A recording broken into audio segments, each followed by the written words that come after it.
Thank you, Kristine, so much for being here. And thank you, everybody else, for being exactly who you are in this amazing community. So thank you for inviting me, Brenda. Welcome everyone. So I'm Kristine, and I've been with CCALS for nine years now. And my job is helping people with their speech and or maintaining their ability to access their technology. In the past 9 years, I've met over 900 people and worked on communication solutions with them. I am not a speech pathologist. My background is actually in technology. And I've got my degree from my 900 people that I've worked with, because I learn things and then I get to, you know, meet somebody new and go, I've seen that before, and this works. So it's a very interesting, very gratifying position. And with these 900 people, I'm often seeing them at different stages of their needs as their physical symptoms change, where they've got to pivot. Before this, I worked for Dynavox, which is now Tobii Dynavox, and they're the leader in eye-controlled computers. And I'm also a caregiver for a man who has ALS, and I've been with him for 9 years. So, and he uses eye gaze. He's been using eye gaze for 11 years. So that's kind of cool and unique. So Brenda asked me to talk about what I do, what I wish that people knew. And then she said, she says, tell me something surprising or encouraging. And I'm like, oh, that's a new one. So I'll do those three things. But because I don't know a whole lot about you guys and where you are with communication needs in your journey, I'm actually going to keep it pretty short. And then, we'll do the open it up for chats, and someone says, you said this, and, ask me where it makes sense for me to drill it down. And I'm happy to do that. So first thing, I guess, I'd say to people is that maintaining your ability to communicate is a shifting endeavor, because we don't really know how this unfolds for people. We don't, there is, just like everything else, there is no, this is what's going to happen to you. And so we don't know if it's speech, we don't know if it's hands or if it's a combo. And so, and this is because ALS unfolds so predictably. And a typical scenario would be, you're over here and you're speaking and you're using your fingers to get at your technology mouse. And then on the far end of the spectrum is something that people often ask for right away. They're like, oh, my speech is affected. I need eye gaze. And the answer is perhaps, but there's all of these solutions. And that's the good news part. There's all of these solutions, and there continue to be new solutions that are more efficient than going to this magical thing called eye gaze. And so I spend a lot of time saying, like, may you not get to eye gaze. Let's, kind of just like everything else you do with ALS, you do it till you can't, then you pivot, right? So ambulation, you walk, then maybe you use a cane, then maybe use a walker, then maybe use a chair. We're kind of the same way. And, we want you to go through efficient methods before you end up with this eye gaze thing. And so, my first word of wisdom is you got to find somebody who's going to help you on that journey. And typically, this is a speech pathologist or an occupational therapist or an assistive technology person. And a lot of clinics will recommend places such as here in the New England area, Boston Children's Hospital. So it's an outpatient hospital that people with ALS can come to and have their needs taken care of from very early in the diagnosis and up and through eye gaze.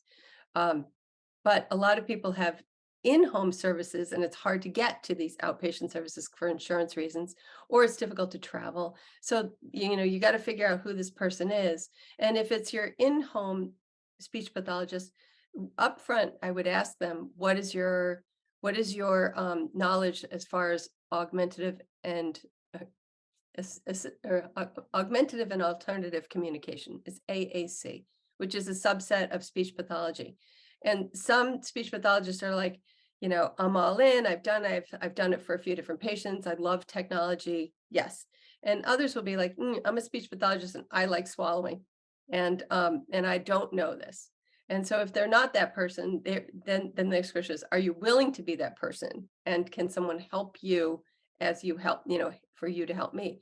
And that would be an ideal situation because they're in the home. And if they have the right resources to help you get what you need, that would be great. If you can't get to one of these places like Boston Children's or a place that specializes in ALS.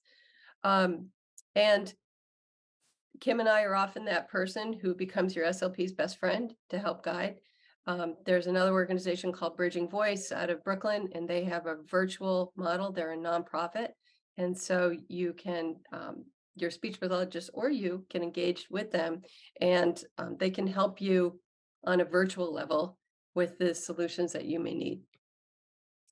I want to talk a little bit about what a typical scenario would be, but then there's always exceptions. So we're over here talking and using our hands to get at our phone. And then we often see weakness of the voice. We see fatigue being the number one symptom of ALS. And so the voice may get tired. And when that happens, we throw voice amplifiers at it, which is just a headset in a box, and it takes your existing voice and it makes it louder. People are like, oh, great, my husband's hard of hearing. And yes, it's going to make things louder for your communication partners, but it's really intended to be a tool that's an energy saver for the person with ALS. Because with ALS being a hypermetabolic disease, talking takes a lot of energy and people are just getting more tired, and their voice is a tank of gas and it gets used up. And something like a voice amplifier would allow that person to use their indoor voice and let the machine make it loud enough for people to hear. So an amplifier might be something that happens really early on. The places to go from there are both technology and low-tech solutions. So if we use our voice till we can't use our voice anymore, and we use our voice and maybe you repeat, maybe you repeat, maybe you repeat, and then maybe you grab something like a communication board. This is just a laminated board. And, I had a case where someone said, I have, na, na, na, nya, nya, nya, and I repeat it, couldn't get it. And then I pulled one of these out and I said, you have what?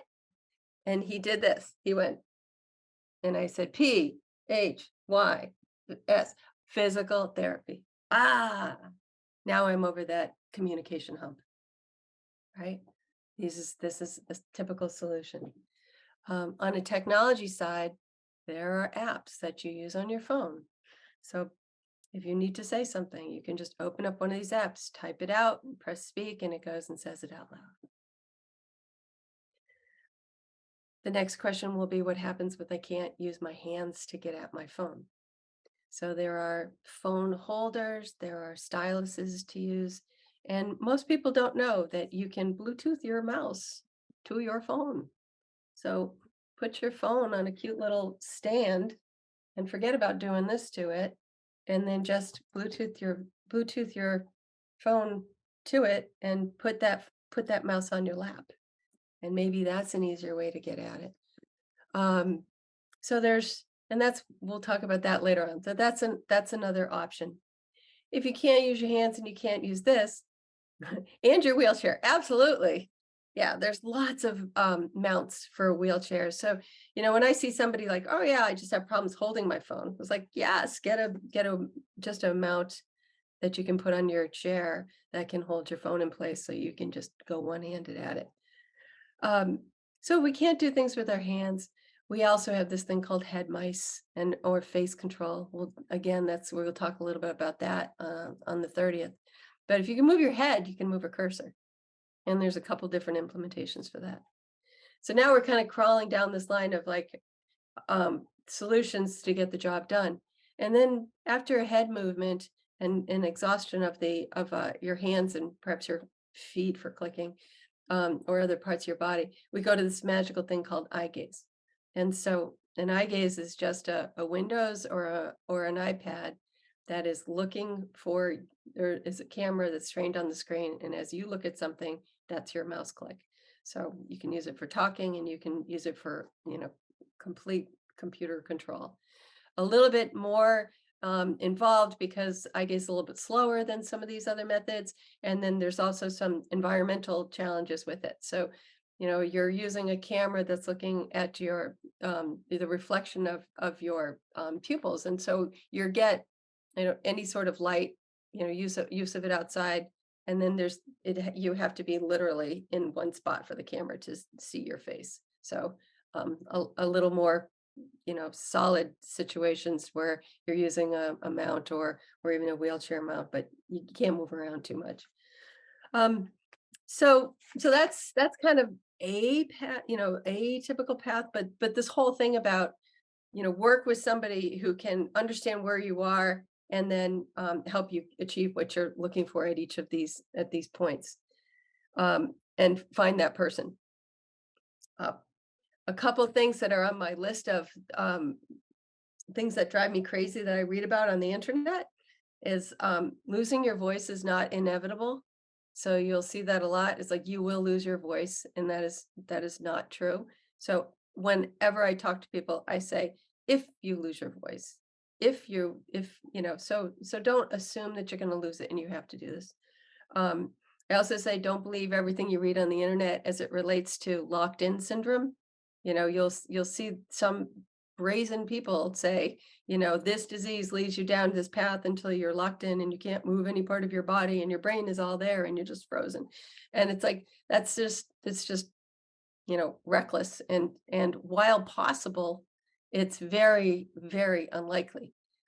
There are solutions, communication solutions that, if you can blink your eyes, if you can give you, any sort of look up, down, right, and left, we have a way for you to get your needs and wants addressed. So totally burns me up when I hear that. Next thing I put on here was doing voice banking, which is the ability to store your voice before it is affected, so that you can have a digitized voice should you ever need to use technology for communication. So if Brenda was diagnosed with ALS and she wanted to record her voice and then just leave it out there on in the cloud, if she ever did lose her voice, she could have a company create a Brenda voice. And instead of using the voices that are within your computer, she could actually have her voice. So that's something the technology's gotten really good. And there's a nonprofit that's funding the cost of this, but I want to say it's an option. So if you care about your voice, then you should do it. And we have a barrier, the barrier of cost, the barrier of level of effort has gone down and the quality has gone up. But if you've missed the boat, it's not the end of the world. It's, there are voices available within the technologies that you're using, and those voices have been optimized for maximum cognition. So you'll just have, not your voice, but you'll have other choices of voices that are available to you if you ever need it. So I'll go on a lot of Zooms and people say, every day I wish I voice banked. And it's like, well, don't beat yourself up. It's not the end of the world. It's optional. My other things have to do with techie stuff is that as far as voice banking goes, right now the process is that you need to work with, there's a few companies that actually will do this. You'll record it, you can listen to it, and it hangs out there. And if you ever want it, you can say, I want it, and then you can fill out some paperwork, and Gleason Foundation will fund this, and then you'll get the file and you can import it in. iOS 17, and you guys might have read about this in the paper and in all the trades, and really within the past month. So Apple's iOS 17 is having that built in to the operating system. So you will be able to just go ahead and, from your own desk, go ahead and do it on your own and create your own voice. So this is all part of the cool, AI stuff that's out there now, but you'll have that ability. I have a friend who's a developer, so he had seen a pre-release of it, and he said it was super easy to do, and it was pretty good. So, kind of keep that in the back of your mind. I also put in here why more people don't use mice. I think that's something that everybody should use, just because we're all down at our phones. We all have the tech neck thing, ALS or not, we're all doing this.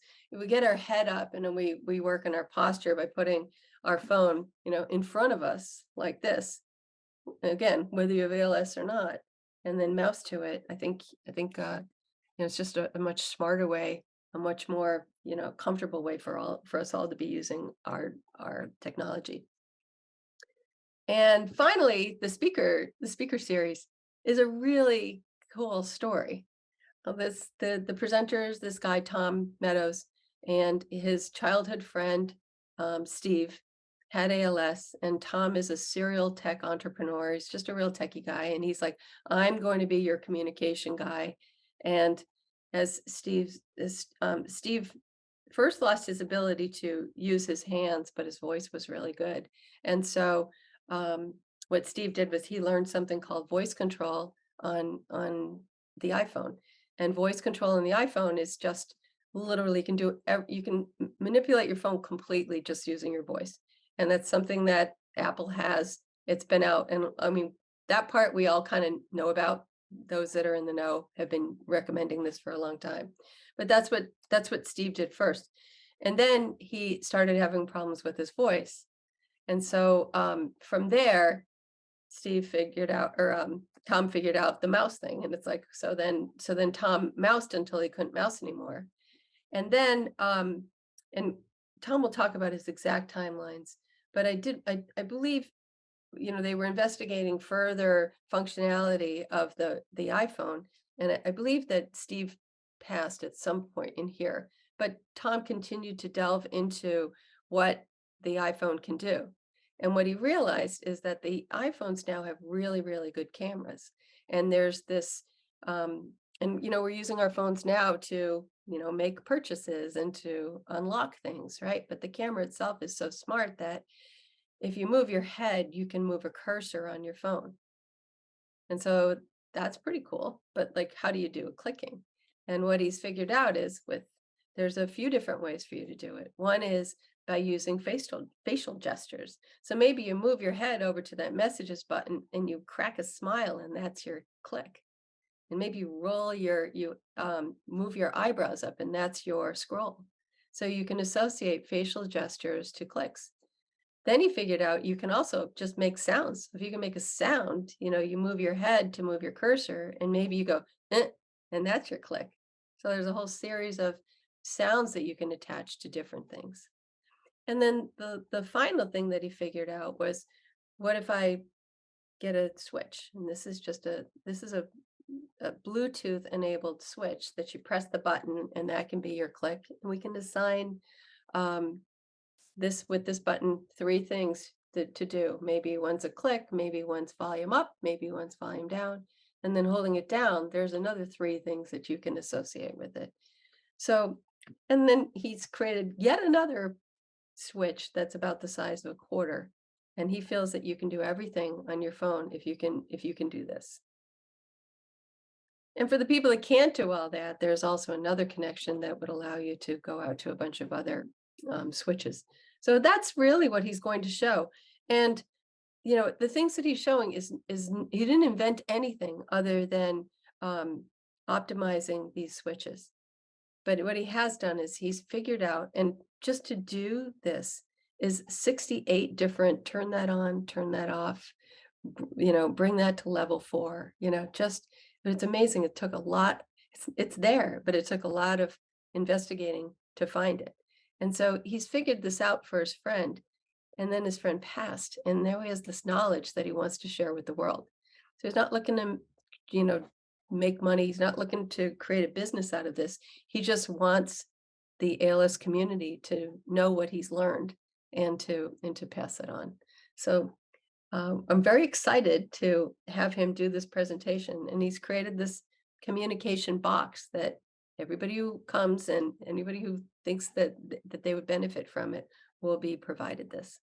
So that's the box. And I hope you'll come on the 30th at 1 p.m.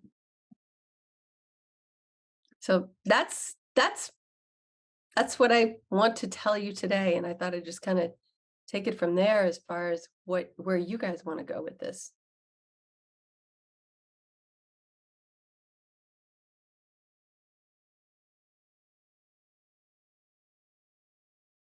How long do you need to record your voice for a computer to use it for novel sentences?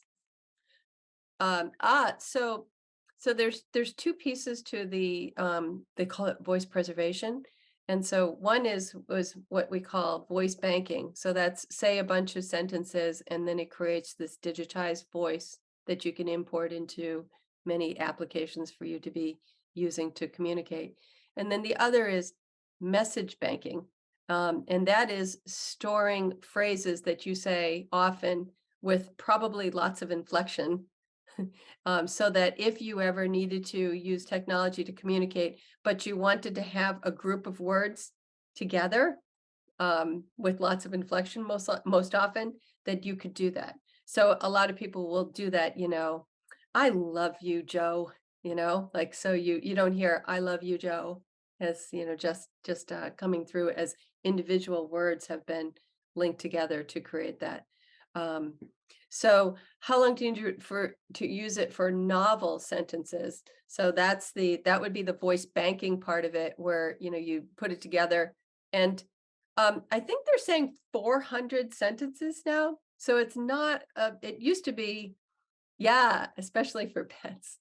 Imagine you calling your dog. That actually works. So yeah, if you have a pet, that's really useful to message bank, saving each one of your phrases as a different wave file that you can attach to a button and press at some point if you ever need to call your dog. A lot of people will also use that storing of phrases to control their Alexa devices or their Googles and so on. So you can use it to say any of those things too.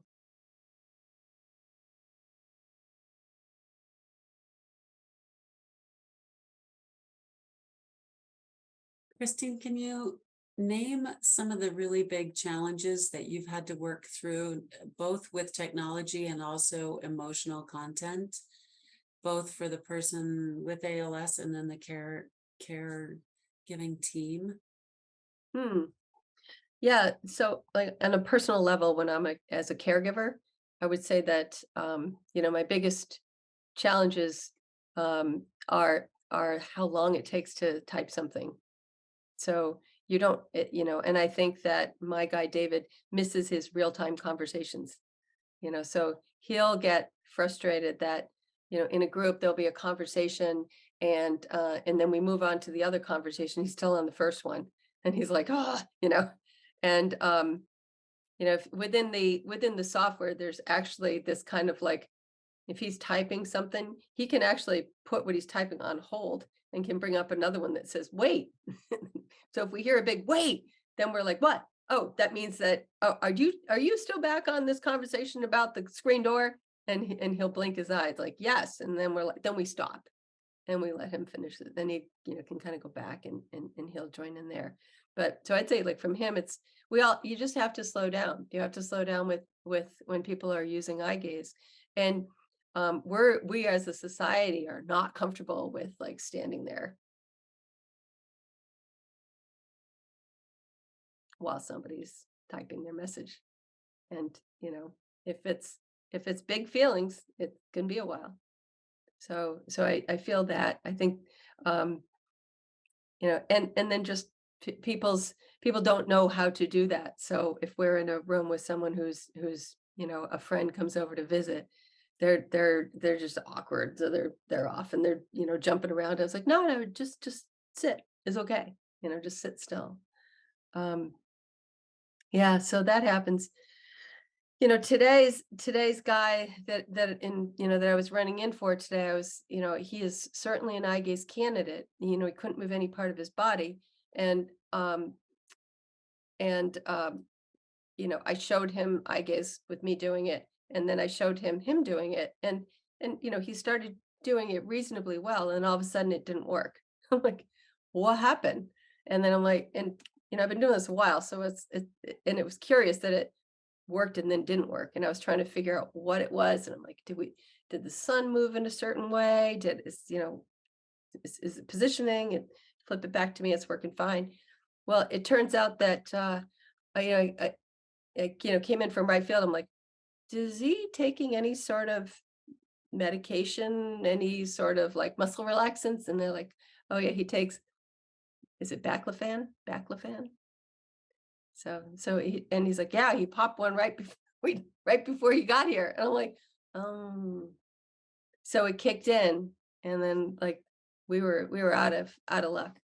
So that's so it's too bad that that was not going to work for him then.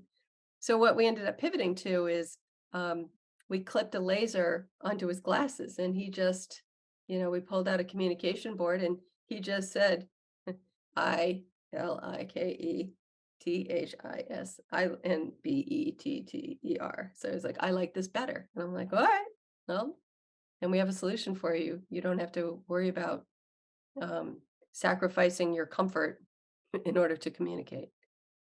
So those are just kind of two examples that just came to mind to start with.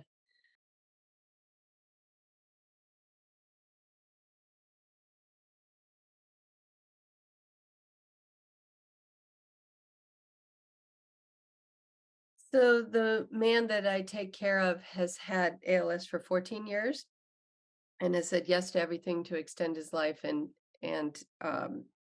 he he is at a point right now where his eye muscles are weakening and are affected.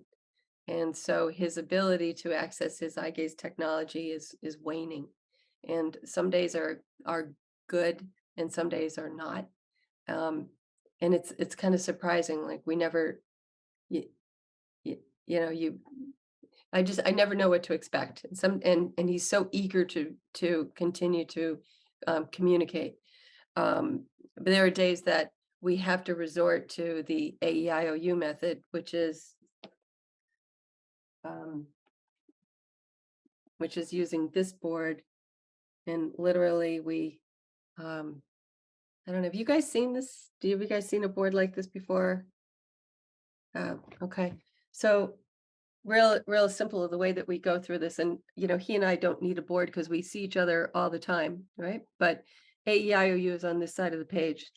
So what I say to him is, okay, do you want to do alphabet, we call it? And he'll blink, meaning yes. Staring me down means no. So I'm going to go through letters with him, and I'm looking at him, waiting for a blink. So there was a time when he was like, and I'm like, do you need something? And he's like, he blinks. His computer's not in front of him. And so I said to him, I said, ideally, I wish he was using a communication board and he had the things that he liked most, stored, but he refuses to use these nice little blank parts. So I said, do you want to do alphabet? He blinks yes. And I go, okay, A, meaning is the first letter of what you want to tell me on the A line. And so then I go A, E, I, O, and he blinks. And I go, is it O, P, Q, R, S, T? And he blinks. So I knew the first letter was T. So try to think, what could it be? Toby. I go, next letter, A, E, I, O. He blinks. I go, is it O? Blinks. T, O. Still don't know. Okay, next letter, A, E. He blinks. And it's like, and I go, okay, is it E? He blinks again. So TOE. The word is toe. I look over, and I've looked him up and down trying to figure out what it was. I go to his toes. I lift up the covers, and when we had moved him, we jammed his toes in the footboard. So without his Toby, there's no way he would have been able to tell, or without his computer in front of him, there was no way that he would have been able to tell me that we were jamming his toes. Clearly, he was not happy and he was in some level of pain, but I didn't know until we did this AEIOU method. So we're doing this now more than I would like to be doing it. The harder question for him is, what happens? Do we need to go down the path of what happens if you do lose your ability to communicate? And he has made it very clear with this family that that's the line in the sand that he's drawing, and he has it on video. He has or he's written it out saying, if I lose my ability to communicate and there's no cure on the horizon, that's when I want the ventilator shut off. And he got more specific, saying if I can't communicate for 48 hours, so um, those healthcare proxies of his have very clear directives as far as how long he's willing to stay here on this earth.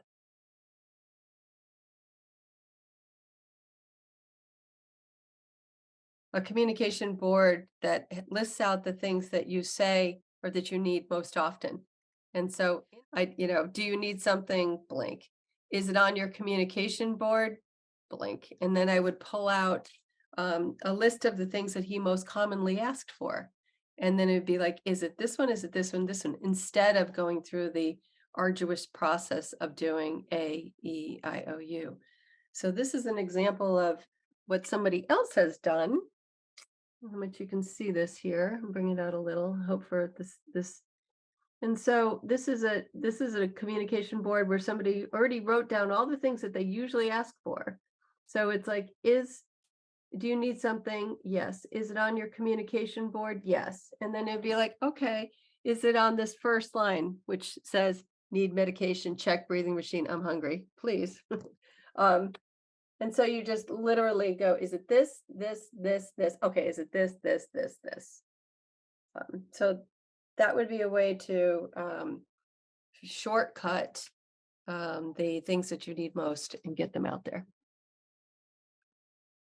Thank you, Kristine, so much.